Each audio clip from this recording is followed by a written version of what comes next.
Hello everyone. So today we're going to be talking about critical thinking and logical fallacies.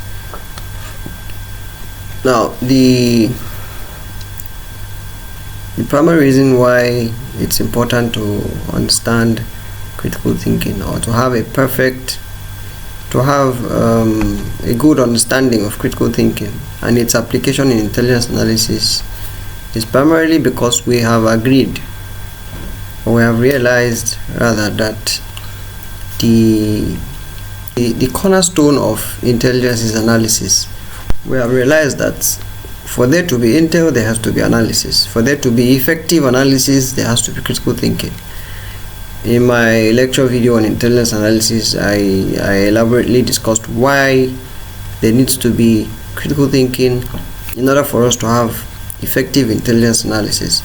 Now, by way of revision, I have been able to cover in class introduction to argument, importance of critical thinking, why it is relevant in intelligence analysis and all of that.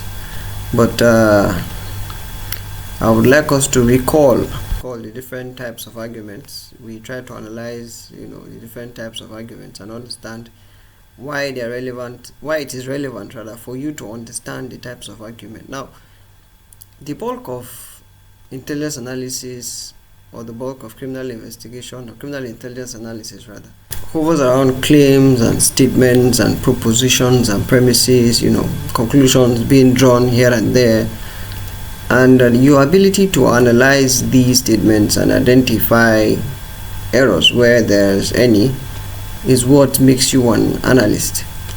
I will try as much as possible in this video to be brief. I have come to realize that the videos, of course in class, my students usually say I am fast. That's why I try to be as slow as possible in these videos. But I have come to realize recently that the shorter the video, the more the views, the more the watch hours. So people tend to grasp when you are as brief and concise as possible. So I'll try to go straight to the point. The topic for today is logical fallacies in arguments. For you to analyze arguments, or for you to identify arguments, you need to have the ability to understand when arguments are fallacious. This is a very sensitive topic. The reason being that if you have come across, or if you understand the concept of analyzing arguments and the different fallacies, you'll probably discover that a lot of people are guilty of fallacious arguments every day here and there. Fallacies are almost a normal thing every day, but then the fact that almost everyone is guilty of fallacies in their arguments does not mean you as a critical thinker should be. So we're going to be looking at a whole lot of different fallacies today, and we have a lot of them. I have studied over 50, and I am still getting to learn new every day. So the first one we're going to be looking at is argumentum ad hominem, or argument against the person. Now this happens when you are, instead of facing the facts of your argument, facing the person that is proposing the argument. I'll give you an example now. Someone talks to you about smoking, or someone tries to send a message about something bad, maybe a bad character or a bad habit of yours. You are not looking at the message. Instead, you are attacking that person. Who are you to talk to me about this? That's you being ad hominem. You are attacking the person rather than the message. That's a fallacious argument. If the person has a logical argument, if the argument of that person is in line with reason, logical reasoning, then you have nothing to do with whether or not that person is qualified to talk about it, or you have nothing to do with attacking the quality of that person. So that's argument, logical fallacy number one. The second one is argumentum ad populum, appeal to population. The fact that I think there's another name for this, the bandwagon. Now, the fact that a lot of people or a lot of persons subscribe to a particular argument does not mean it has to be true. There are times when majority can also be wrong. I forgot to give an example of ad hominem. In the case of usually very dark man in the social media, you see, when very dark man comes to talk about certain personalities, instead of focusing on the content of his message, most often people focus on his person. The case of Senator Natasha and the Senate President, for instance. Certain personalities are beginning to dig up her past rather than face the content of her message. Those are fallacies. Now back to ad populum. When you have a majority that is wrong, and the only base on which you substantiate your argument or on which you leverage your argument is the fact that everybody says so or everybody is doing so. The fact that majority subscribes to a particular argument does not necessarily mean it has to be true or it has to be logical or it has to be in line with logical reasoning. Now I know this brings to question the doctrine upon which democracy is established, because we say majority carries the vote or majority always rules. Imagine someone is being arrested, for instance, for looting palliatives, as it happened, I think, during COVID. And the person's argument or the person's justification for carrying out that or for engaging in that criminal activity is the fact that every other person was doing it, and so therefore I did it. That's argumentum ad populum. You don't have any justification that is logical. The only justification you have is the fact that everyone was doing it. The fact that everyone is doing something or subscribes to a particular argument does not necessarily mean it has to be correct. The next one is too coke, or the U2 fallacy. A lot of people are guilty of this. Someone comes to tell you smoking is bad, and your only argument as to why you're smoking, or instead of you to face the message of the person's argument, your only counter argument is the fact that the person smokes too. The fact that he is a smoker does not necessarily mean his message is not logical or his message is not, his argument is not sound. His argument is that smoking is bad because it affects your health. Your own argument or your own counter argument is that the person is also a smoker, so he or she does not have the right to talk to you about smoking. That's a fallacy. It's a fallacious argument. Now, pay attention to some of these things, because in criminal intelligence analysis, we are aware that interrogation is one of the techniques, or in criminal investigation or intelligence analysis. When you look at, in most cases, we agree that something is true or false, or we propose that something is true or false, just because we have not seen contrary evidence. The absence of evidence is not the evidence of absence. I've heard something like that somewhere before. The fact that you don't have evidence that something does exist does not mean that it does not actually exist. Now, a good example of argumentum ad ignorantiam is in the world of criminal intelligence, or in the world of criminology, is, for instance, when you say we have not seen evidence of banditry in Jigawa, therefore bandits don't exist in Jigawa state. Now, these are two different things you're saying.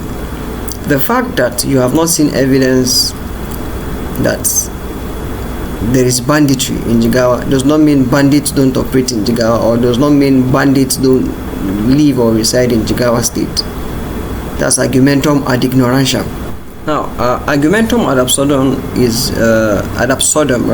is a logical fallacy that seeks to demonstrate that a proposition is true by showing that its denial leads to an absurd or contradictory conclusion. When someone tries to make you accept an argument on the basis of the absurdity of the contrary argument, for instance, when you say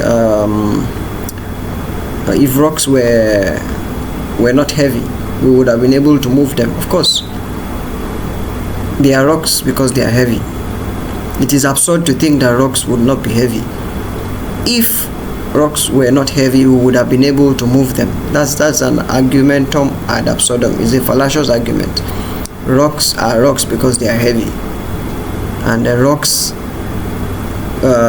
couldn't have been light by their nature.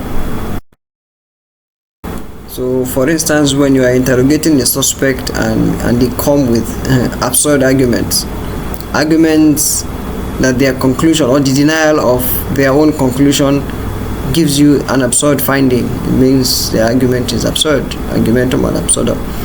Then the next one we have is strawman fallacy. This is another interesting one. Now this is when someone misrepresents an argument. Someone changes the character of an argument just to defeat that argument. Now I am arguing with you probably that President Tinubu's policies concerning economy of Nigeria are not working. Just an example. That's not my position.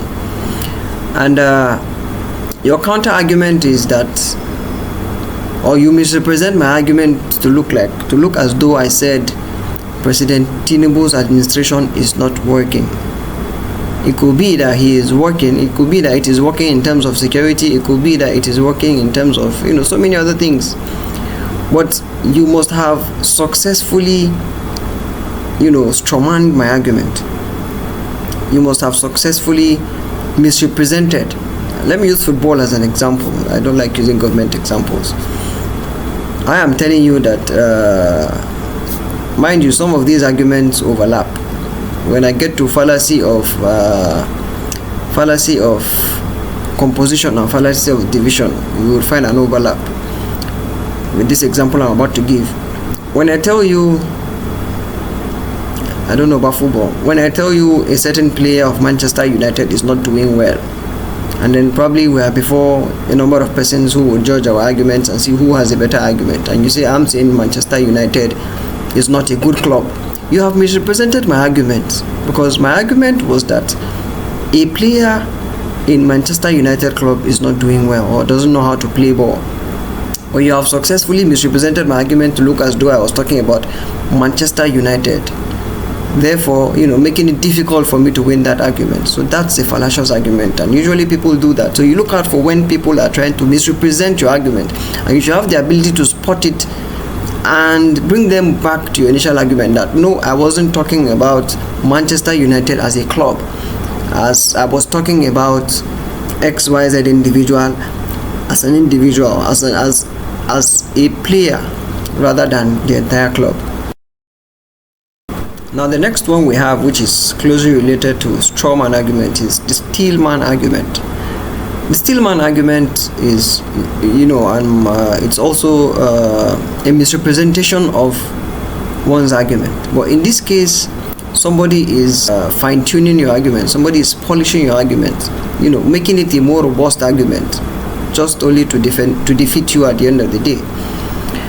Now, you are proposing an argument, and somebody helps you to present that your argument in a more robust manner. Somebody polishes your own argument. The person is actually presenting it in a different form with the sole aim of defeating you at the end of the day. That's steelman, contrary to strawman, when somebody misrepresents or probably even makes an inferior argument and makes it look as though that was your initial argument to defeat you. In this case, the person is amplifying your argument, presenting it for you properly. This happens usually between the suspect and the police officer. When you are explaining, for instance, how you engaged in criminal activity, and the police officer lures you into telling the story properly, just for you to admit, or just for you to be defeated. He knows very well that your story is going to be indicting in court. It is incriminating, and he helps you to polish it. You think you're doing well, you're going to defeat your prosecutors, but then the police, your professional interrogator, is already aware of the indicting statement you're making. So he helps you to polish the line which you're towing. That's Stillman fallacy. Now the next, and one of my favorites, is fallacy of ambiguity. Now this is very important in intelligence analysis, and we have to take it slowly this time around. Ambiguities exists virtually in all the holy books. We are on the verge of having a third world war in the world of religion, simply because people interpret different verses of the Bible and the Quran differently. Ambiguous statements are statements that have different meanings, that could be interpreted differently. I give a very simple example. Two people in a fight, and I say she slapped her. We have Jane and Jessica engaging in a fight, and in reporting the fight I say she slapped her. We have two individuals here. My statement rather is ambiguous. She slapped her. Who slapped who? There are different forms of ambiguities. We have lexical ambiguity, semantic ambiguity, syntactic ambiguity, and so many other ambiguities that exist. These are fundamental to every aspect of intelligence analysis, because if you are analyzing issues, or if you are having a discourse with your dialectical opponent, you must have the ability to spot ambiguities wherever they exist and be able to analyze them and dissect them to an understandable minimum. A popular example of this form of fallacy of ambiguity is, for instance, there's this popular story of someone being arrested, and the order came as kill, not release. 3 words. Now, with just a punctuation, just a comma, this can have 2 meanings. Kill, comma, not release. It means you should kill the suspect and not release the suspect. Then when you say kill not, with a comma after that, release, you're saying do not kill the suspect, release the suspect. These are ambiguous statements. These are ambiguous, arguments. Statements rather, in this case. Statement because it's just one statement. An example of an argument is, for instance, you say all trees have backs, like the back of a tree, B-A-R-K. Dogs also bark, therefore dogs are trees. I don't know if this makes sense. The types of words we call homophones, those words that have different meanings but they sound the same. The bark you're referring to in the aspect of trees is different from the bark you are referring to in the aspect of dogs. Those two words have the same spelling, the same pronunciation, but different meaning. Sometimes it is even accent that brings in ambiguity. For instance, when a Yoruba, I shouldn't sound stereotypical or prejudicial. Now, there's this video I watched where I think a skit where somebody was explaining how the word the popular word we use in Nigeria, has over 10 meanings.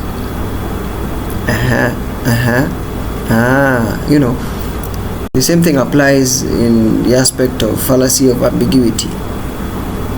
For whatever reason, any sentence ends up having different meanings. It is a fallacious statement.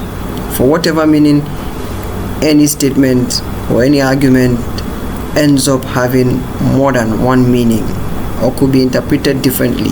Now, the Holy Bible says, I think in Genesis 15:18 or thereabout, that the Holy Land extends from River Nile to River Euphrates. River Nile to River Euphrates. This is causing serious problem in the Middle East till date. If I were to give you a plot of land and I say your land starts from Lagos to Abuja. Now Lagos has, different boundaries, different borders.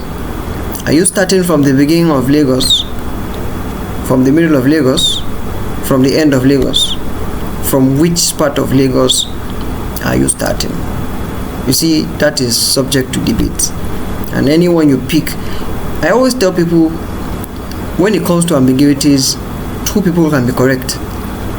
The Holy Land extends from River Nile to River Euphrates. Beginning of River Nile, middle of River Nile, the end of River Nile is, is correct, depending on your own bias. If I am the owner of, or if I am the recipient of that land, I would want to start from the beginning to have more land. But he who is parting with that land wouldn't want you to start from the beginning of the land. Of course, he's going to tell you your land starts from the end of River Nile to River Euphrates. That's just an example. So that's fallacy of ambiguity. We have different forms of ambiguities as well. We don't have time for that. Remember, we're trying to make this video as short as possible. We have so many fallacies in logic. Now the next one is loaded or complex question. This has different forms and different names, different nomenclature. This is also a very important tool in interrogations, whereby a police officer is trying to ask you, if you were in Abuja, for instance, as at the time a certain minister was killed,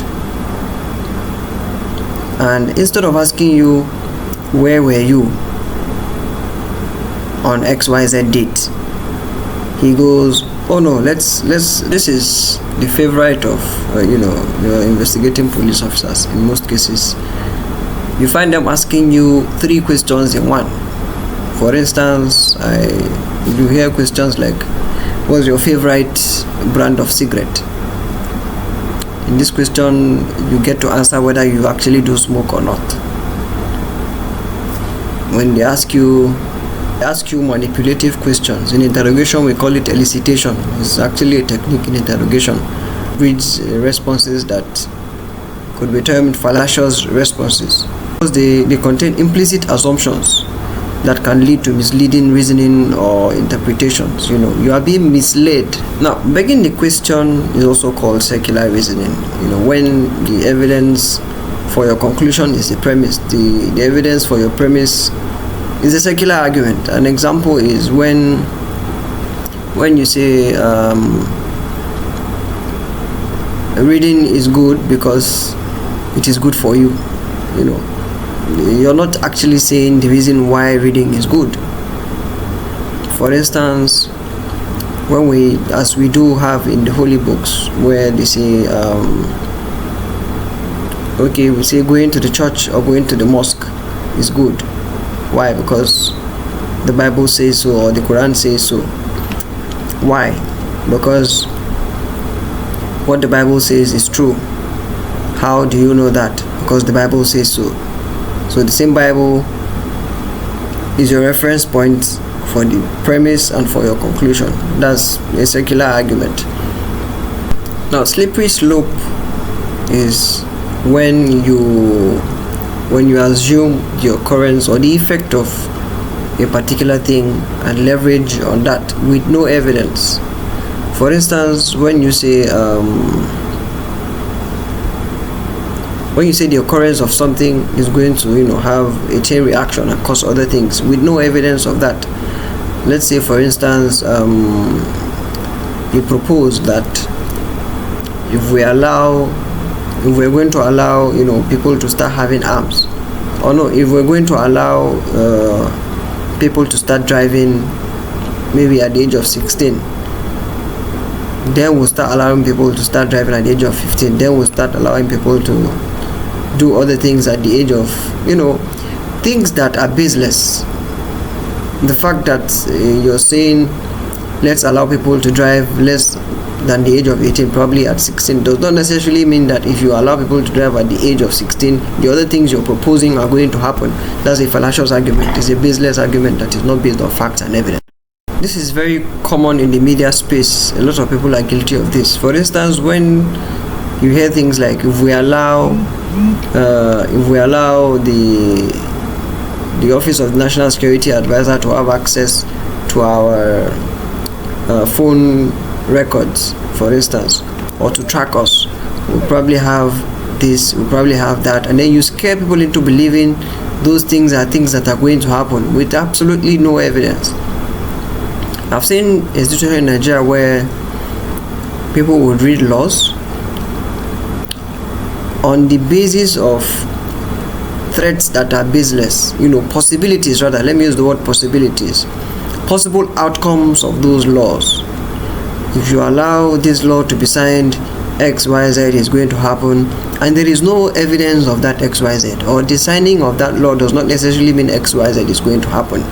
But then they win some of those arguments because we don't have a lot of qualified people to dissect the arguments and tell them. I think the media personalities need to actually have an in-depth understanding of fallacious arguments, such that when these people come up with fallacious statements like this, you tell them no, the absence of evidence is not the evidence of absence.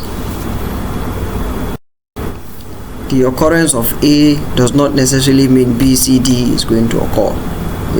There's the way things happen in nature. The next one we have is red herring. Now, this is usually mistaken for straw man or stale man argument, fallacy rather. When somebody commits red herring, what they do as opposed to straw man, in straw man we said they misrepresent your argument, bring in something totally different, either to amplify or to make your own argument inferior, all in attempts to defeat you. In red herring, what happens is the person deflects, more like a diversion. The person brings in a diversion, something totally unrelated to the topic of discussion, just divert your attention and win the argument. That's a red herring. For instance, in fact, Nigerian politicians are professionals when it comes to red herring. Sometimes they are asked a question. For instance, you ask a politician a question on unemployment. He doesn't have answers to that, and he quickly switches to other areas where the government is doing well. Mind you, this is not straw man. He is not misrepresenting your argument. Rather, he is deflecting from the topic of discussion. So by the time he or she starts talking about something totally different, it takes a professional, a critical thinker, a logician to know that this person is committing red herring. In that case, you allow that person to land and you tell them, no, go back to the real question.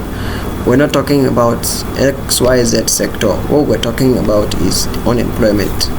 Why do we have unemployment? I'm talking about unemployment. You are talking about probably banditry. I'm talking about, of course, sometimes they turn around and find ways to find very tiny links between these things or these issues, but then it is still a fallacious argument. False analogy is the next, and false analogy occurs when you try to compare two dissimilar things or items. You try to compare, you base your argument on comparison between two things that don't have the same qualities. For instance, you say horses have 4 legs, cats also have 4 legs. Since we ride on horses, we should ride on cats. That's false analogy. They are not the same thing. A recent happening is in the case of Senator Natasha and Senator Akpabio. I don't have any sides when it comes to Nigerian politicians in most cases. I'm just speaking purely on academic grounds. Now, somebody went back to say Senator Godswill Akpabio did this same thing so many years ago or some years ago, and then somebody else said no, his own case was different. This was how his own happened, and this was how he apologized immediately. She didn't. That's a classic example of false analogy.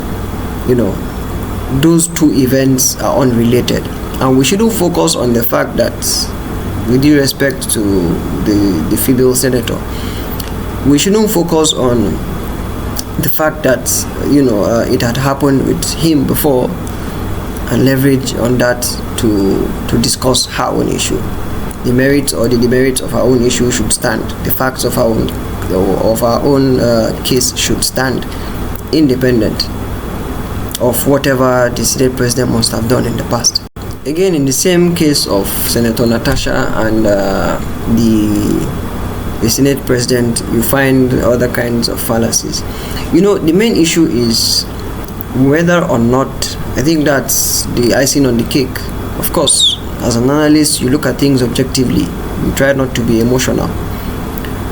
Now, personally, I have my own observations, I have my own opinions. But then, you look at the facts of the case. Where she is coming from, the sequence of events, she tried to chronicle the sequence of events that led to her outburst. That's one issue we should look at based on the facts she raised, or based on the statements she made, and then look at the facts. That's a different issue. Then her outburst is a different issue. So the Senate President may win in the case of the outburst simply because it was a question of the rule says you have to speak from your seat, you didn't sit on your seat. Then there's the question of sexual harassment and other issues that took place before then. So if you try to relate what had happened previously, what led to her outburst, you find out logically they cannot be, you can't win, you can't justify B based on A. When I get to either or fallacy, I would explain this. So the issue is best treated independently. Is he guilty of sexual harassment? He should be punished for that. Is she guilty of breaking the rules of the house? She should be punished for that. Laws shouldn't be mixed with emotions. If both of them are guilty, of course, if her outburst warrants suspension, fine and good, she should be suspended. What is the punishment for sexual harassment? It doesn't matter your position, you should go down for it.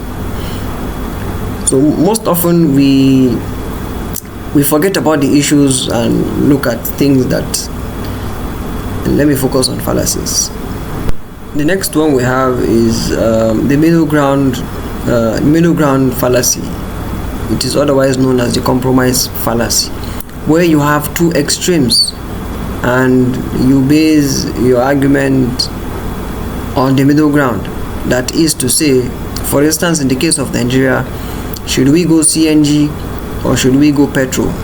And then you say, well, half of Nigerians want us to continue using CNG, or let me use solar, renewable energy, for example. Half of Nigerians want us to continue using the normal generators as backup, and then half of Nigerians want us to use solar. Now you look at those extreme ends and then you find a common ground and stand. Compromise, there's an issue there because the fact that, of course, both sides have their own advantages and disadvantages, and it is common for people to say let's use a mixture of both, whichever one you want to use, or 50-50. You have this and you have that. Middle ground fallacy. It doesn't conform to the rules of logic. So in the case of the example I gave, the argument assumes that a compromise of 50-50 is the best approach, without analyzing the merits and the drawbacks of each side. And the optimal energy strategy, for instance, using the solar, might be a different ratio depending on factors: economic feasibility, environmental impact, energy needs. These are different factors that would determine which side to take. Simply splitting the difference does not guarantee effective or sustainable energy. This fallacy can, stifle thoughtful discussion and critical examination of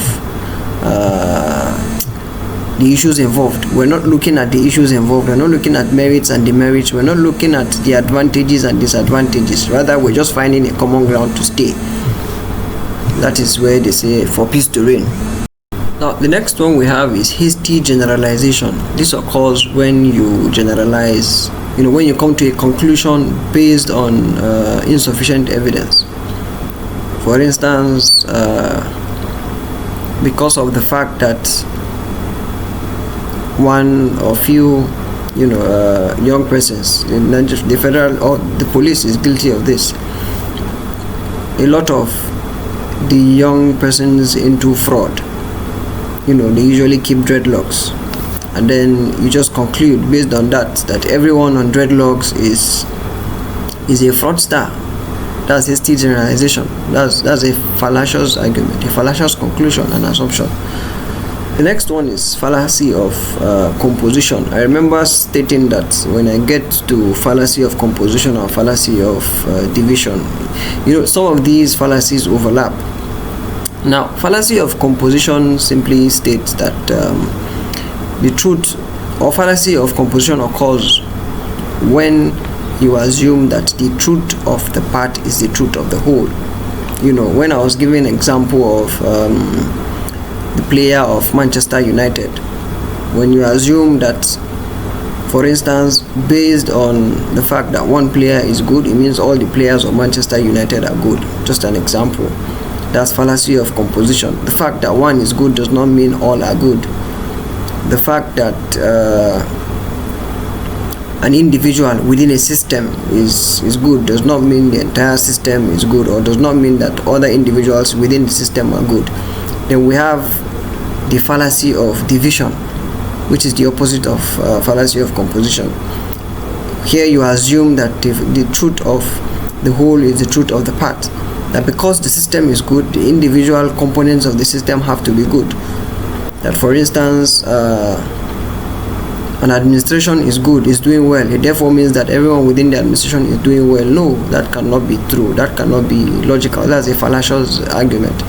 That because Manchester United is good, or that because, for instance, the Nigerian police is doing well, that means every police officer is good. No, because an officer of the Nigerian police force is bad, it therefore means that all officers, that because an officer of the Nigerian police force is bad, it therefore means, or when you base your argument on that and imply that the entire police force is bad, and your only evidence is one police officer is bad, that's fallacy of composition. And the other one is fallacy of division. Then the next one we have is either or. When I was explaining types of arguments, I explained modus ponens and modus tollens. A or B. If either A or B, not A, therefore B. This happens when you condition people to believe that it is either X or Y, and if it is not X, it has to be Y. In some cases, that is not the case. I give you an example of the federal government and bandits, or in the fight against terrorism in the country, and then you say it's either we use kinetics or we discuss and negotiate with the terrorists. You have created a false dichotomy. Another name for either or fallacy is false dilemma. So you have created this false dichotomy that it only has to be X or Y. So if we are not fighting them, we should be negotiating with them. And according to you, these are the only two ways. That's a fallacious, argument, a fallacious proposition. There could be so many other ways. There could be adoption of both. There could even be adoption of none, and then using so many other ways to fight terrorism or fight crime. So that's that for either or fallacy. So I think in the very few minutes we have tried to understand logical fallacies and why they are important in critical thinking. I started by explaining that understanding logical fallacies is crucial in critical thinking and intelligence analysis by extension, because they can significantly impair reasoning and decision making. And a lot of the bulk of intelligence analysis has to do with decision making. You have to make quick decisions. I always tell students that the circumstances under which analysis is being done, the time frame within which you have to do intelligence analysis is exactly the circumstances and the time frame within which critical thinking is difficult. Critical thinking is not about thinking, difficult thinking, no, or thinking critically or tediously or tirelessly, no. It is your ability to think logically within the lines of reasoning, logical reasoning, without falling victims of some of these logical fallacies, without any error, without any ambiguities. So like I said earlier, logical fallacies are errors in reasoning, and they undermine the validity of arguments, leading to flawed conclusions, which you don't want in intelligence analysis. You cannot have flawed conclusions and have accurate intelligence.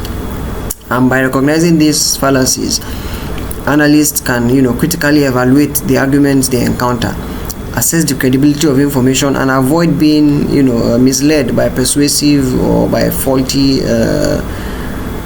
by persuasive and faulty reasoning, so to say. The skill is particularly important in intelligence analysis, because we need to have accurate and objective assessments, and these are essentially very vital for assessing situations and making informed decisions. So when you master the identification of and avoidance of logical fallacies, you enhance your analytical abilities. By mastering the identification and avoidance of logical fallacies, you tend to enhance your analytical capabilities as an analyst or as an intelligence operative. It enables you to construct robust arguments and contribute effectively to the process of intelligence gathering and intelligence analysis, intelligence production as a whole. So thank you very much for taking out your time to listen. I remain Dr. Baba, and I will meet in the next class. Thank you very much.